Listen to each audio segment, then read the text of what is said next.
नमस्कार, मैं संजय और स्टूडियो में हमारे साथ आज विशेष मेहमान हैं जिनको लेकर हम चर्चा करेंगे। बच्चों के कोविड के दौरान कैसे सुरक्षित रखना है इस बारे में। कोविड का ये दौर बच्चों के लिए बेहद कष्टकारी रहा है। उन्हें साल भर में कई ऐसे बदलावों से गुजरना पड़ा है, फिर चाहे वो घर की चार दीवारी में बंद रहना हो या फिर पढ़ाई का ऑनलाइन हो जाना। वहीं इस दूसरी लहर में स्वास्थ्य विशेषज्ञ मान रहे हैं कि कोरोना से बच्चों को अधिक खतरा है। वैश्विक महामारी कोरोना वायरस की दूसरी लहर ने एक बार फिर से देश को हिलाकर रख दिया है। दोबारा संक्रमितों की संख्या बढ़ती जा रही है। पिछले 24 घंटे में 3 लाख से अधिक नए मामले सामने आए हैं। ऐसे में आइए शिशु रोग विशेषज्ञ डॉक्टर नुपुर बैजल से जानते हैं कि बच्चों को लेकर किन बातों का ख्याल रखें। नमस्कार नुपुर जी। नमस्ते। नुपुर जी, जैसा हमने अपने इंट्रो में ही कहा, कोविड का ये जो दौर है वह धीरे धीरे एक बड़े स्तर पर चला जा रहा है और इस बार बच्चों में अधिक से अधिक संक्रमण देखा जा रहा है। तो हमारे पास कुछ ऐसे कॉल्स आ रहे थे, जो बच्चों के परिजन हैं उनकी ओर से कॉल आ रहे थे कि वह जानना चाह रहे थे, कुछ प्रश्न थे। तो मैं शुरुआत करता हूँ एक प्रश्न से कि बच्चों में क्यों हो रहा है इस बार अधिक संक्रमण, पिछले साल के मुकाबले इस बार क्यों हो रहा है ज्यादा? पहले तो धन्यवाद कि मुझे बुलाया। और ये बात सच है कि इस बार बड़े ही नहीं, बच्चे इस बार ज़्यादा अफेक्ट हो रहे हैं कोरोना से। तो इसके ऊपर बात करना ज़रूरी है। और कन्फ्यूजन बहुत है, माँ बाप के सवाल बहुत हैं, इस बार डरे हुए हैं वो बच्चों को लेकर। और इस बार हम पिछले साल के मुकाबले डेफिनेटली बहुत ज़्यादा बच्चे देख रहे हैं। दो कारण हैं, थोड़ा हम रिस्पॉन्सिबल हैं, थोड़ा वायरस खुद रिस्पॉन्सिबल है। एक तो जैसे हम सुन रहे हैं एक डबल स्ट्रेन आया, उसके बाद अभी हम बंगाल में ट्रिपल स्ट्रेन के बारे में सुन रहे हैं।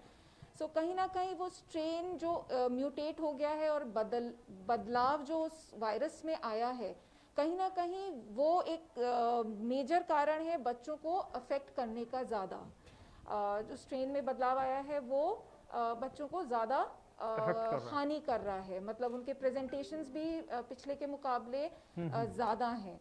और दूसरा, हम जानते हैं कुछ 1-2 महीने पहले थोड़ा हमें रिलीफ था, कोविड केसेस बहुत कम थे, तो हमने अपनी जो सावधानियां थी उनको किसी न किसी तरह उनमें ढील डाल दी थी। वो हम उतनी शिद्दत से नहीं कर रहे थे जैसे कि हम कोरोना के टाइम पिछले साल कर रहे थे। बच्चों को ऑब्वियसली, बच्चे भी परेशान हो गए थे, घर बैठे उनको बाहर छोड़ा है, अब खेलेंगे तो मास्क पहन के नहीं खेल सकते, बिना मास्क के निकले हैं।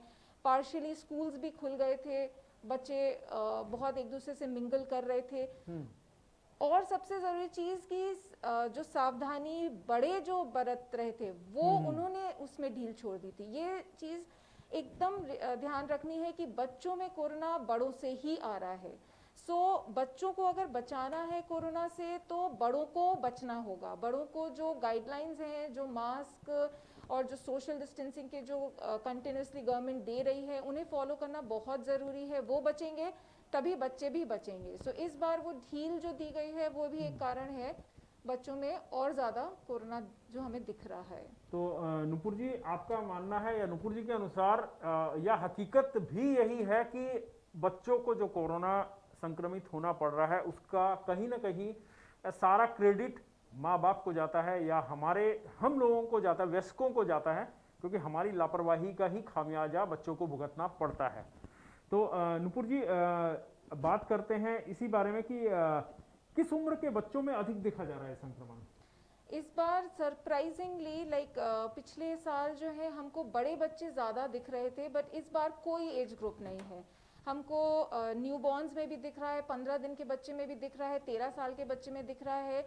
तो अगर हम पूरे रेंज में हमको हर उम्र में मिल रहा है। रिसेंटली 1 साल 2 साल के बच्चे हमने एडमिट किए हैं कोविड से।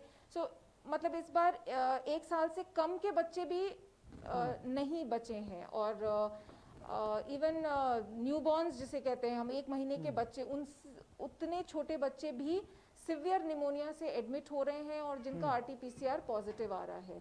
सो इस बार कोई रेंज नहीं है। पिछली बार हमें थोड़े बड़े बच्चे ज़्यादा मिले थे, बट ऐसा इस बार हमें देखने को नहीं मिला। इस बार हमें सब उम्र के बच्चों में कोरोना हर तरह की उम्र के बच्चों में मिल रहा है। देखने को मिल रहा है। सावधानियां क्या क्या होनी चाहिए कोविड से बचाने के लिए? हाँ, जो अभी तक संक्रमित नहीं हुए हैं उन बिल्कुल, बच्चों को। ये बहुत अच्छा, मैं 1 मिनट आपको टोकता हूँ। मैं दर्शकों से अनुरोध करूंगा कि अगर वॉल्यूम कम है तो हमारी आवाज अगर आपको कम आ रही है, लाइव कार्यक्रम है, अगर कम आ रही है तो आप कृपया कमेंट करें।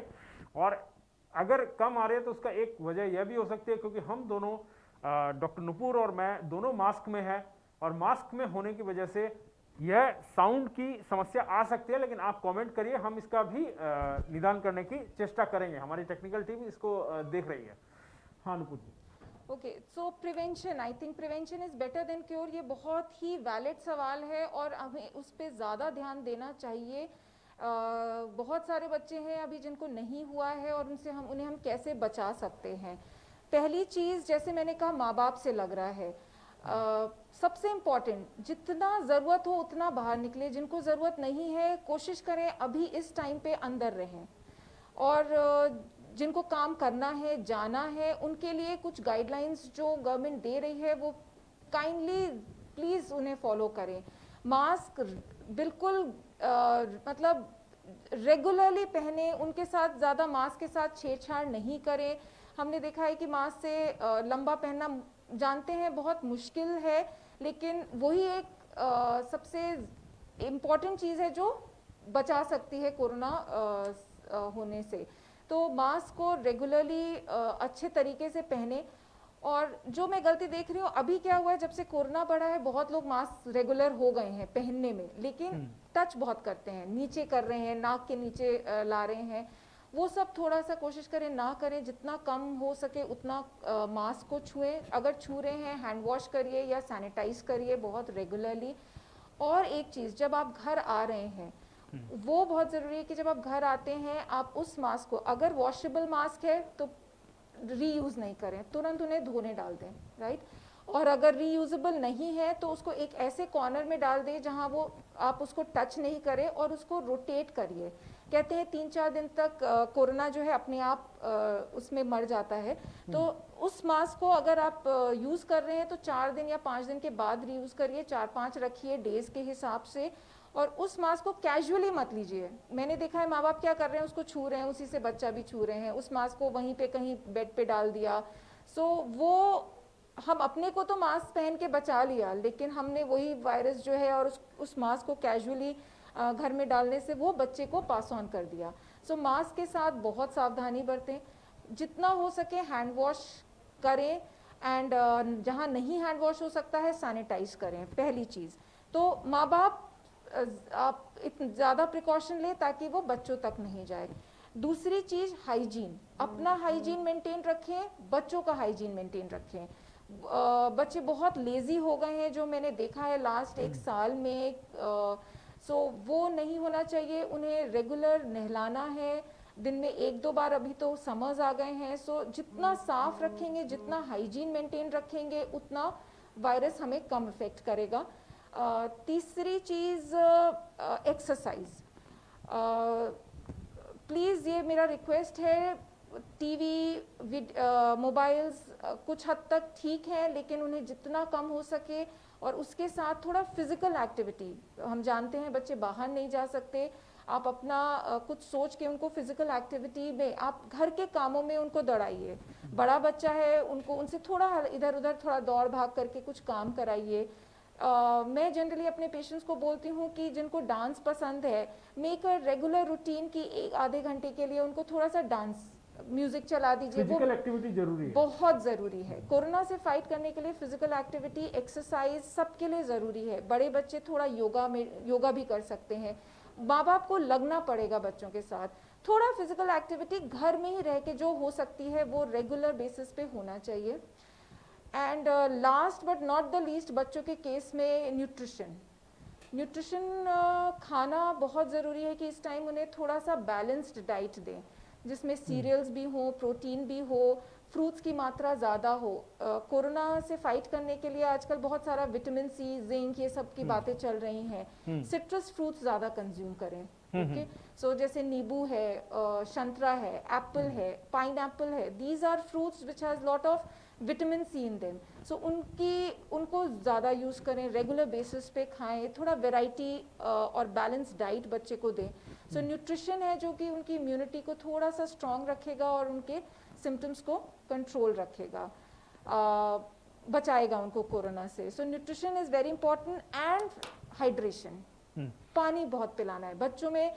माँ बाप ज़रूर कहते हैं कि पानी नहीं पीता है, वो आपको ध्यान देना है कि बच्चा थोड़ा सा पानी ज़्यादा पे, ल्यूक वार्म वाटर दीजिए, सूप ज़्यादा पिलाइए, जूस ज़्यादा पिलाइए, जिंजर, हनी, ये सब इम्यूनिटी जो बड़ों में है बच्चों को भी आप दे सकते हो। एक क्वेश्चन आया है हमारे दर्शक का, उसे हम ले लेते हैं। विभास नाथ है, उन्होंने कहा है कि my son age 1 year, what precaution should I take for my son? बिल्कुल, हम उसी पे ही उतनी चर्चा कर रहे थे। ये 4-5 चीज़ें हैं। आप जब घर आए तो मास्क को एक जगह पे हटाएं, सारे कपड़े खोल के तुरंत नहा के ही आप बच्चे को हैंडल करें। सो अगर आप बाहर जाके आ रहे हैं, आप ध्यान रखिए कि आपकी बॉडी और आपके कपड़ों में वायरस है, इमिडिएटली वॉशरूम जाइए, नहाइए, फिर उसको बच्चे को डील करिए। बच्चे को और थोड़ा फिजिकल एक्टिविटी में, थोड़ा अच्छा खाना, यही सब चीज़ें हैं जो हम प्रिवेंशन के लिए अभी कर सकते हैं। डॉक्टर नुपुर, किस तरह के संकेत और लक्षण पे ध्यान देना चाहिए जिससे पता चले कि बच्चों में कोविड का संक्रमण आया है? बिल्कुल, बच्चों में थोड़ा सा इस बार अलग तरह से प्रेजेंट कर रहा है कोविड। पिछली बार तो काफ़ी बच्चे एसिम्टोमेटिक थे पॉजिटिव होने के बावजूद भी, या बहुत माइल्ड सिम्टम्स थे जिसमें कि हम जो पिछले साल से जानते हैं कि हल्का जुखाम, खांसी, बुखार आना, सुस्त हो जाते हैं, भूख नहीं लगना। इस बार बच्चे डायरिया, डिहाइड्रेशन, भूख नहीं लगना, उल्टी करना, खा नहीं रहे हैं, पेट में दर्द होना, तो गैस्ट्रोइंटेस्टिनल सिम्टम्स भी इस बार बच्चों में कोरोना के रहे। तो हो सकता है उन्हें खांसी नहीं हो, हल्का बुखार हो और डायरिया हो और वो कोविड पॉजिटिव हो। और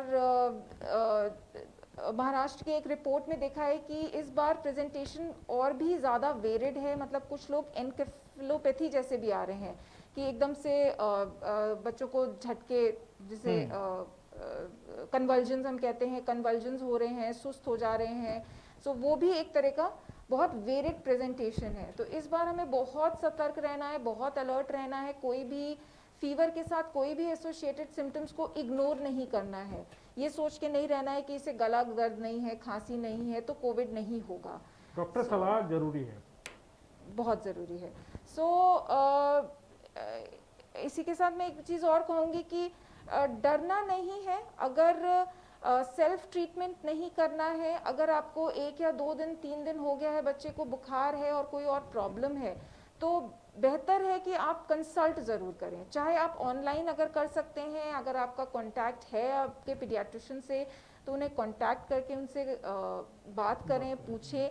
नहीं हो सकता है तो आजकल हॉस्पिटल्स में हम काफ़ी सेग्रीगेट कर रहे हैं, अलग फीवर क्लिनिक्स चल रहा है, फीवर और स्क्रीनिंग करके अलग कर रहे हैं। तो इतना डर की बात नहीं है। घर में खुद इलाज करने से बेहतर है कि 2-3 दिन का अगर बुखार है तो एक बार फिजिकली कंसल्ट करना ज़रूरी है, बिकॉज इस बार बच्चे बहुत अफेक्ट हो रहे हैं और सिवियर सिम्टम्स भी आ रहे हैं।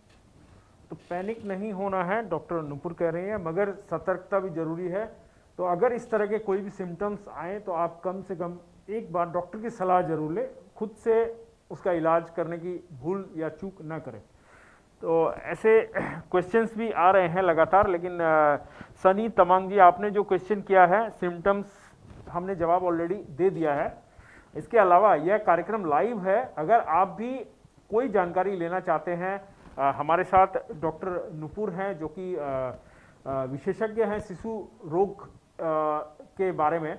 तो आप अगर जानना चाहते हैं तो अपने सवाल कमेंट बॉक्स में डालिए, हम जरूर इनसे पूछेंगे और ये उनका जवाब देने का प्रयास करेंगे।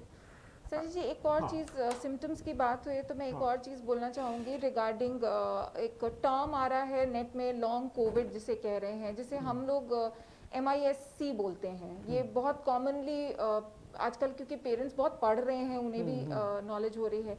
MIS-C is actually multi systemic inflammatory syndrome in children. Okay, so ये क्या हो रहा है कि कुछ बच्चे जिनको बहुत हल्के सिम्टम्स या कोई सिम्टम्स नहीं हो रहे हैं, वो पॉजिटिव हो रहे हैं, 2-3 हफ्ते उन्हें कुछ नहीं होता है और उसके बाद उनकी प्रॉब्लम शुरू होती है। बहुत तेज बुखार आना, लंबा बुखार, किसी दवाई से बुखार नहीं टूटना है, और ऐसे बच्चों में जो ध्यान देना है उनमें रैशेस हो रहे हैं, दाने निकल रहे हैं, आंखें लाल हो रही हैं, मुंह बहुत लाल हो रहा है, कंजंक्टिवाइटिस जो आंखों में हो रहा है। सो ऐसा कुछ भी आता है, ये नहीं सोचना है कि 2 हफ्ते हो गए हैं बच्चा कोविड में कुछ नहीं हुआ, बट हमें लॉन्ग टर्म प्रॉब्लम्स भी देखने में मिल रही हैं। सो अगर पॉजिटिव है बच्चा तो पूरा 1 महीने सतर्क रहना है इन सब सिम्टम्स में और तुरंत दिखाना है, क्योंकि ये बच्चे बहुत ज़्यादा बिगड़ रहे हैं, ये शॉक में आते हैं, ब्लड प्रेशर्स बहुत कम हो जाते हैं इनके, ऑक्सीजन लेवल्स बहुत कम हो जाते हैं इनके, हार्ट इफेक्ट हो जाते हैं, और ऑर्गन्स भी अफेक्ट कर रहा है। सो MIS-C भी एक टर्म है जो कि हमने पिछले साल लेटर हाफ ऑफ कोविड में हमने काफ़ी देखे हैं, और इस बार अभी तक नहीं है, बट हम उम्मीद हमें है कि ये इतना जिस तरह से फैला है कि ये हमें देखने को शायद आगे मिलेगा। सो उस चीज़ों के लिए सतर्क रहना है, ऐसा कोई सिम्टम्स हैं तो कंसल्ट करना है। बिल्कुल। एक सवाल आया है, निर्मला कामती जी हैं, उन्होंने पूछा कि बच्चों की इम्यूनिटी को कैसे बढ़ाएं। हाँ, वही चीज़ें जो मैंने प्रिवेंशन में के लिए बोली है, वही चीज़ें इम्यूनिटी है। सो ये मत सोचिए कि सिर्फ खाने से ही इम्यूनिटी बढ़ती है, वो एक आधे घंटे का फिजिकल एक्सरसाइज भी एक बहुत अच्छा तरीका है बच्चे का इम्यूनिटी बढ़ाने का।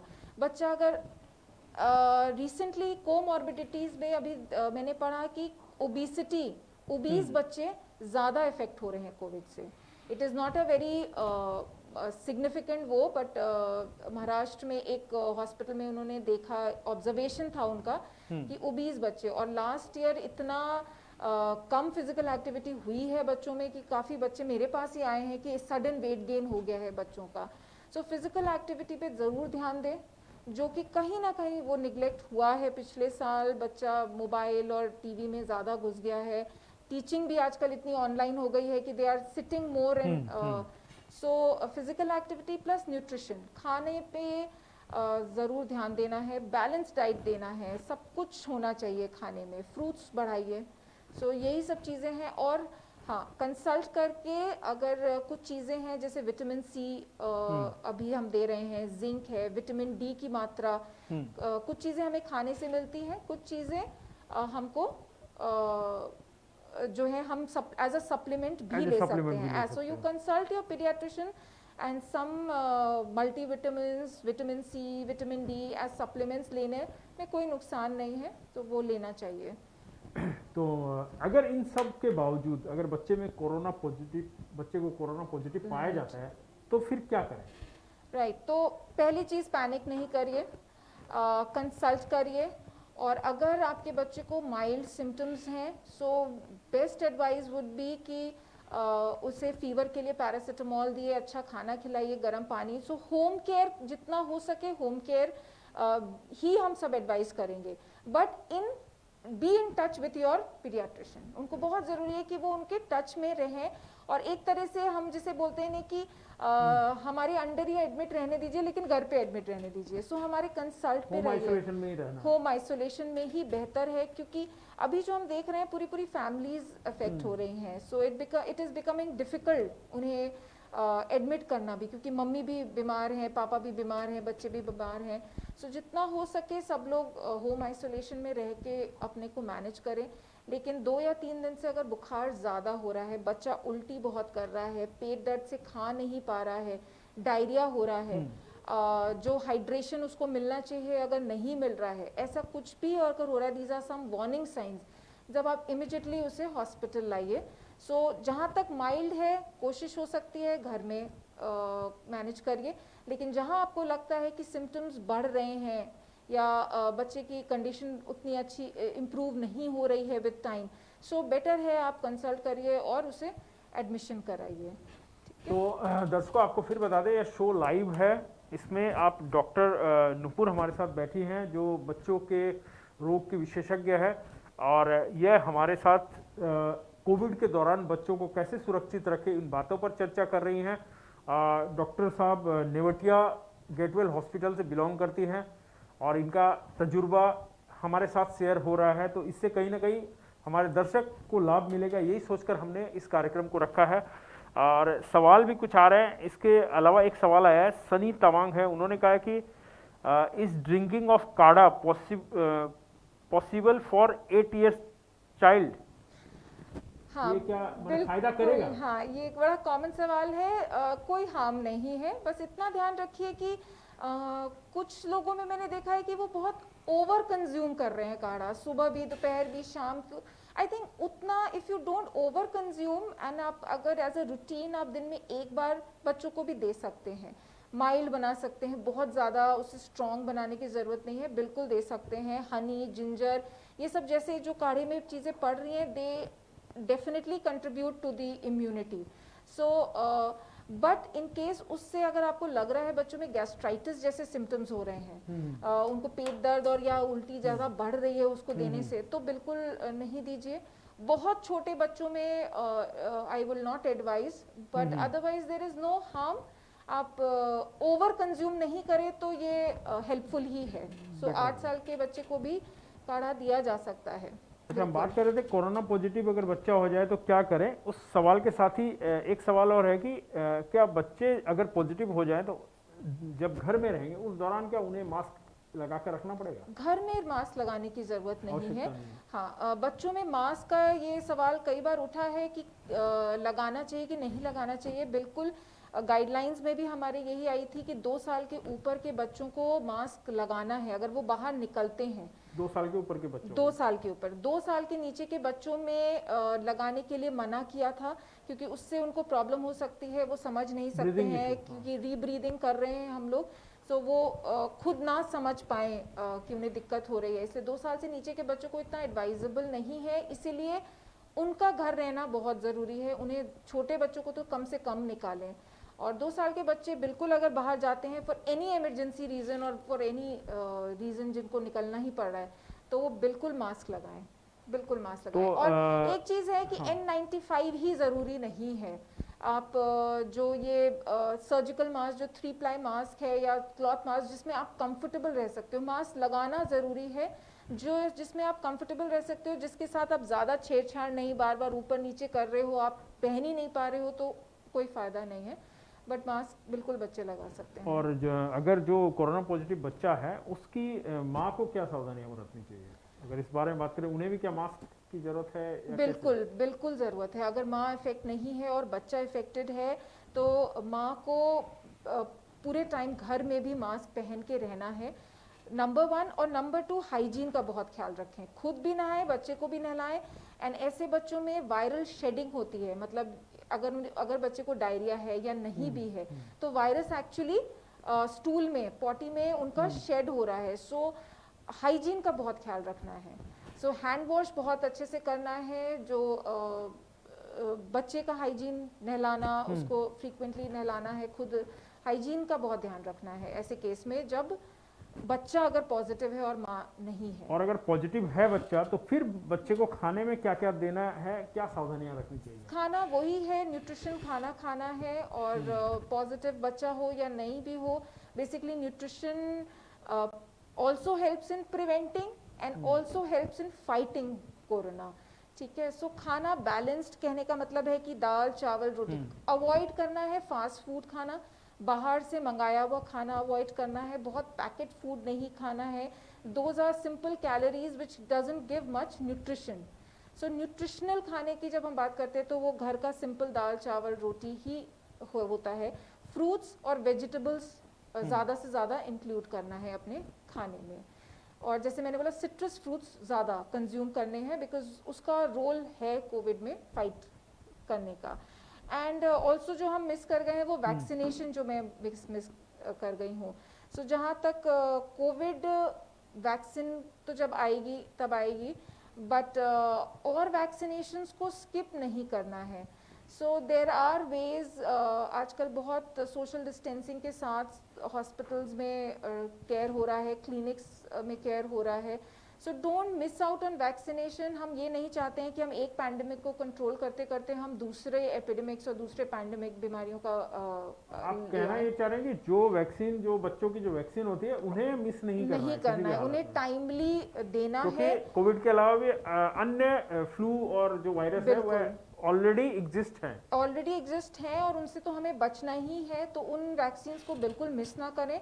और फ्लू वैक्सीन डेफिनेटली हेल्प करेगी, तो उसे भी रेगुलर बेसिस पे जो एनुअल वैक्सीनेशन है फ्लू का वो भी नहीं लगा है तो उन्हें लगाएं, बिकॉज फ्लू जैसे सिम्टम्स ही हैं, तो एटलीस्ट हम और बीमारियों से तो प्रोटेक्टेड रहें, नहीं तो वो एक कारण बन जाएंगे कोविड से नहीं डील करने का। ठीक है, सो वो वैक्सीन के बारे में जिस बात कर रहे थे, हमारा प्रश्न भी था, तो आपने थोड़ा सा तो उसका उत्तर दिया है, लेकिन हम उसके ऊपर प्रकाश डालना चाहेंगे कि 18 प्लस के ऊपर की वैक्सीन भी आ चुकी है जो 2 मई से अब लगेगी। मगर बच्चों के लिए, माने जो अब 18 से नीचे वाले हैं या जो बच्चे हैं, उनके लिए वैक्सीन का क्या है, क्या लग रहा है आपको कि कब तक आएगी? इस साल तो हमें नहीं लग रहा कि आएगी, क्योंकि स्ट्रेन भी चेंज हुआ है। सो जो स्ट्रेन अफेक्ट कर रहा है वो वैक्सीन बनने में अब ऐसे भी 1 साल लगेगा, पहली चीज़। दूसरा, बहुत ट्रायल्स की ज़रूरत होती है, और अभी तक बच्चों में ट्रायल्स नहीं हुए हैं। जितने भी वैक्सीन हैं वो सब ट्रायल अडल्ट्स पे हुए हैं, बच्चों में वो ट्रायल्स नहीं हुए हैं। सो बच्चों का trials are still on the way, जब होंगे तभी वो निकलेगी। सो फॉर श्योर इस साल तो हमें वैक्सीन नहीं मिलेगी, बट उम्मीद है, जो सुनने में है, कि अगले साल तक शायद कोविड वैक्सीन जो है बच्चों में आएगी, और आनी चाहिए। वो एक बहुत बड़ा हमारे लिए इफ़ेक्टिव मोड होगा बच्चों को प्रोटेक्ट करने का। सो वैक्सीनेशन उम्मीद है वो जब आएगी तो हमें पता चलेगा, बट डेफिनेटली अभी 18 ईयर्स से नीचे के लिए कोई कोविड वैक्सीन नहीं है। बट जैसे आपने बोला 2 मई से कोविड जो है अब 18 साल के ऊपर सबको लग रहा है, एंड मेरी रिक्वेस्ट है कि डरे नहीं। बहुत सारे लोग अभी भी डर रहे हैं कि हमें लगानी चाहिए कि नहीं लगानी चाहिए, हमें ये है, हमें वो है। तो मेरे पास बहुत कॉल्स आती हैं कि क्या हम लगा लें, मुझे ये प्रॉब्लम है, क्या हम लगा सकते हैं। अगर कुछ प्रॉब्लम है कंसल्ट करिए, but get yourself vaccinated, this will also help in transmission, decreasing the transmission. So I think सबको टाइमली अपना वैक्सीन, कोविड वैक्सीन लगवाना चाहिए। ठीक है, एक क्वेश्चन और है, क्या बच्चों को अभी नॉन वेज देना सेफ है? निर्मला कामती उन्होंने ही किया है ये क्वेश्चन। मेरे को कोई कारण नहीं लगता उनको नहीं देने का। टू सम अमाउंट दे सकते हैं, मतलब उनको अगर कोई बच्चा नॉन वेजिटेरियन है, नॉन वेज ही खाना चाहता है, तो अभी रिस्ट्रिक्ट करना उसके लिए ज़्यादा नुकसानदायक होगा। सो ऐसा कोई ठोस सबूत हमारे पास नहीं है कि नॉन वेज खाने से कोविड इन्फेक्शन का रेट बढ़ रहा है या कुछ है। तो I think they should continue, जो खा रहे हैं वो खाएं, कोई भी बहुत ज़्यादा मात्रा में कंज्यूम नहीं करें, बट डेफिनेटली खा सकते हैं। देयर इज़ नथिंग, कोई ऐसा एविडेंस नहीं है कि नॉनवेज खाने से हमारे कोविड के उसमें होगा। खाने दीजिए उसको इम्यूनिटी ही आएगी। इस सवाल के साथ ही एक प्रश्न आते थे हमारे पास, तो वही मुझे याद आया कि कुछ लोग ये भी पूछ रहे थे कि जंक फूड इस समय में बच्चों को खाना कितना बहुत नुकसानदायक है, बिल्कुल भी सेफ नहीं है। मोमोज या जो भी इस तरह के जो फूड्स होते हैं, जंक फूड कभी भी अच्छा नहीं होता है बच्चे के लिए। वो वी एज पीडियाट्रिशियंस हम कभी भी रेकमेंड नहीं करते हैं। जैसे मैंने बोला, junk food adds to just calories and not nutrition. Nutrition नहीं देता है, और जब जंक खाया तो फिर न्यूट्रिशन फूड की एपेटाइट भी कम हो जाती है, राइट। तो एक है कि वो इम्यूनिटी नहीं बिल्ड करेगा, जो हमें इस समय बहुत ज़रूरत है बच्चों को। दूसरा, ओबेसिटी बढ़ाएगा। जितना वो घर बैठे, एक तो फिजिकल एक्टिविटी बच्चों में नहीं हो रही है, तो वो और ओबेसिटी बढ़ाएगा और उनको प्रोन करेगा कोरोना होने में। सो जंक फूड बिल्कुल भी एडवाइजेबल नहीं है।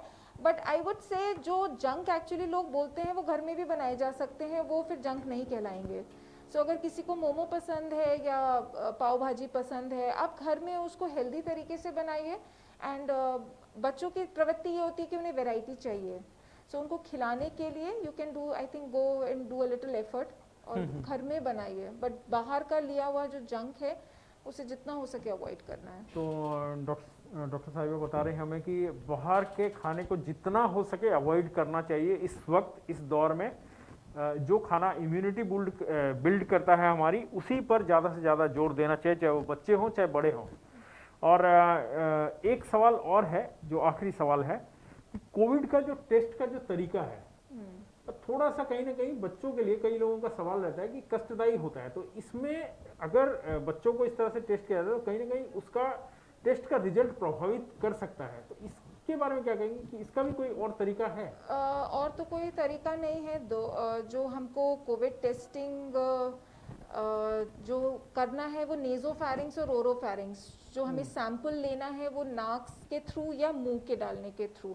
बच्चों में गाइडलाइंस भी अब कह रही हैं कि नाक वाला जो सैंपल है वो देखा गया है कि वो बेटर रिजल्ट्स, उसके फॉल्स नेगेटिव होने के चांसेस कम है, क्योंकि नाक में बच्चे को अगर हम थोड़ा सा पकड़ के नाक में हम डाल सकते हैं, वो स्टेबल तरीके से लिया जा सकता है। मुंह में डालना डेफिनेटली मुश्किल होता है, बच्चा वॉमिट कर सकता है। तो सैंपल कलेक्शन में इश्यूज हो सकते हैं, क्योंकि सैंपल हमको पीछे, गले के पीछे से निकालना होता है। टंग टच कर गया तो चांसेस हैं कि हमें सैंपल अच्छा नहीं मिले। सो नेजोफैरिंग्स हमारे पास और कोई ऑप्शन नहीं है, हमें वही करना है। और ऐसा कोई अभी ब्लड टेस्ट या कुछ ऐसा निकला नहीं है। हाँ, बस हम एंटीबॉडीज चेक कर सकते हैं, जो कि इनिशियली कुछ दिनों में वो नहीं आते हैं। वो कुछ दिन कोविड होने के बाद एंटीबॉडीज टेस्ट जो है, एंटीबॉडीज बने हैं कि नहीं बने, वो एक टेस्ट है जिससे हम, कई बार ऐसा होता है कि आरटीपीसीआर नेगेटिव आया है वो, और बच्चा हमको बहुत स्ट्रांगली कोविड लग रहा है, तो ऐसे केसेस में हम एंटीबॉडीज टेस्ट करा के भी चेक कर सकते हैं। बट वो जैसे मैंने बोला, कुछ टाइम तक वो नहीं बनते हैं, एंटीबॉडीज बॉडी में बनने में टाइम लेते हैं। सो वो लेटर ऑन ही हम कंफर्म कर सकते हैं उससे। बट जैसे मैंने बोला, नेजोफैरिंग्स का sample is still possible. I know वो एंजाइटी और वो फियर बच्चों में कैसे लेंगे, बट बाय नाउ हम कर पा रहे हैं, हम ले रहे हैं और ट्रेन हो गए हैं हमारे स्टाफ लेने में। सो हो रहा है। एक सवाल है प्रीति स्वामी का, वो कह रही हैं कि मैम मेरी बेटी को 7 मंथ की थी, वैक्सीन दी थी, 3 इयर्स की हो गई है, अभी तक कोई वैक्सीन नहीं दे पाई, प्लीज़ मैम ड्यू वैक्सीन अब कैसे दें? बिल्कुल दीजिए। आप जिसको भी दिखाते थे, जिससे भी आप वैक्सीनेशन करा रहे थे या गवर्नमेंट में, आप डेफिनेटली कांटेक्ट करिए। There is always a provision of catch up vaccination. कुछ वैक्सीन ऐसी हैं कि हमने टाइम से मिस अगर कर दी हैं तो हम उन्हें कैचअप कर सकते हैं। कई बार उनका शेड्यूल थोड़ा बदल जाता है। So consult your paediatrician immediately. And ये कोरोना तो विल टेक टाइम, ये ऐसा नहीं है कि अभी इस साल रह के ख़त्म हो जाएगा। सो ये हो सकता है डिफरेंट फॉर्म्स में, डिफरेंट तरीके से हर साल आए। सो वैक्सीनेशन डिले के लिए मैं कभी भी एडवाइस नहीं करूंगी। आप अपना पीडियाट्रिशियन को कंसल्ट करें, और जो भी कैचअप वैक्सीनेशन है, जो मिस आउट हो गए हैं, दे कैन, वो अभी उनको दिए जा सकते हैं उसकी बच्ची को। और फ्लू वैक्सीन भी लगवाएं अगर नहीं दिया है 1 साल की उम्र से पहले। सो डेफिनेटली उसे कैचअप वैक्सीनेशन कराना ज़रूरी है। तो दर्शकों, हमने लगभग आधे घंटे से ऊपर ये डिस्कशन की, और यह डिस्कशन, इस डिस्कशन का उद्देश्य भी यही था कि आपके अंदर जागरूकता फैलाएं, आपको सतर्क करें। पैनिक नहीं करना है, यह डॉक्टर साहब ने भी कहा और हम भी कहेंगे, पैनिक नहीं करना है, मगर सतर्क रहना है, क्योंकि सतर्कता ही आपको सुरक्षित रखेगी और आपके बच्चों को सुरक्षित रखेगी। हमारे आने वाले कल को सुरक्षित बनाना है तो हमें सावधान रहना पड़ेगा। और हम इसी तरह अन्य विशेषज्ञों को भी लगातार कोविड के दौर में लाते रहेंगे। इससे पूर्व भी हमने यही किया था। जिस वक्त कोविड अपने चरम पर था, उस वक्त भी हमने लगातार अलग अलग विशेषज्ञों को, चाहे वो हार्ट से रिलेटेड हो, चाहे अन्य मामलों से रिलेटेड हो, हमने उनको लाया और आपके समक्ष उनको लाइव रखा, ताकि आप भी उनसे अपने घर बैठे अपने सवाल का जवाब जान सके, आपकी दुविधा को, आपकी उलझन को सुलझा सकें।